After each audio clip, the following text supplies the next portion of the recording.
নমস্কাৰ স্বাগতম জনালো আৰু এটা নতুন ভিডিঅ'লৈ।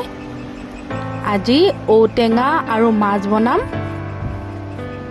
দেখিছেই নহয় গৰমটো কেনেদৰে পৰিছে, সেইবাবে আজি ঔটেঙাৰে মাছ বনাই চাওঁ। প্ৰথমে কেৰাহীত ঔটেঙাখিনি বইল হ'ব দিছোঁ। লাইক, ছাবস্ক্ৰাইব আৰু শ্বেয়াৰ কৰিবলৈ নাপাহৰিব।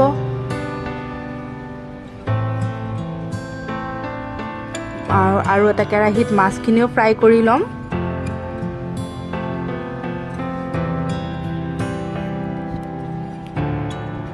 এনেদৰে ফ্ৰাই কৰি ল'লোঁ মাছখিনি। এনেকুৱা ধৰণৰ টেঙাৰ চব্জি খোৱাটো মজাই বেলেগ। এনেকুৱা গৰম দিনত পিঁয়াজ, ক'লা সৰিয়হ, নহৰু গোটা গোটাকৈ লৈছোঁ আৰু পাঁচফোৰণ অলপমান, আৰু ঔটেঙাখিনি যে বইল কৰিছিলোঁ এইখিনি অকণমান হাতেৰে পিটিকি লৈছোঁ যাতে তাৰে ৰসখিনি ওলাই যায়। কেৰাহী এটাত সৰিয়হ তেল দি দিলোঁ। ইয়াতে মই নৰসিংহ অকণমানো দিম আৰু তেজপাতো লৈ লৈছোঁ। এতিয়া তেলখিনিত পাঁচফোৰণ, শুকান জলকীয়া, নৰসিংহ গোটেইখিনি একেলগে দি দিলোঁ। সৰিয়হ দিছোঁ, ক'লা সৰিয়হটো ব্যৱহাৰ কৰিছোঁ মই ইয়াতে।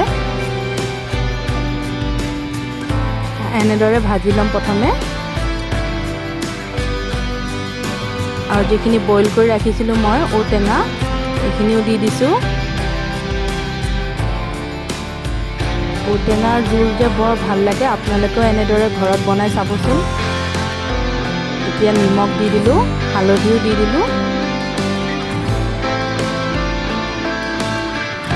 গোটেইখিনি একেলগে লৰাই পেলাই 10 মিনিটমান মই উতলিবলৈ দিম। তাৰপিছতহে মাছখিনি দিম। মই ঢাকন দি পেলাই 10 মিনিটমান উতলিবলৈ দিছিলোঁ। দেখিছেনে ইমান ধুনীয়াকৈ উতলি আহিছে। এতিয়া মাছখিনি দি দিম।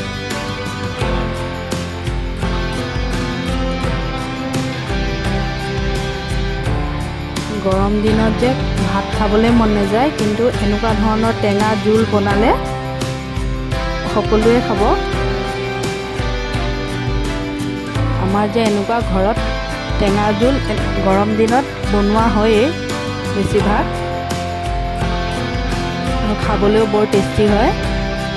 সেইবাবে ৰেচিপিটো আপোনালোকৰ মাজলৈও লৈ আহিলোঁ। যিহেতু সকলো খায়েই, তথাপিতো মোৰ ধৰণে কেনেকৈনো বনাওঁ আপোনালোকক দেখালোঁ, আৰু ভিডিঅ' শেষলৈ চাবলৈ নাপাহৰিব।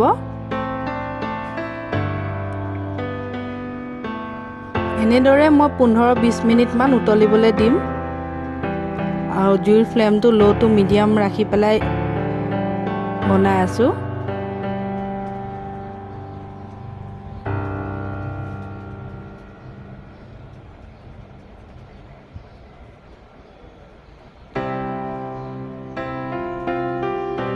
শেষত মই ধনিয়া পাতো দি দিলোঁ।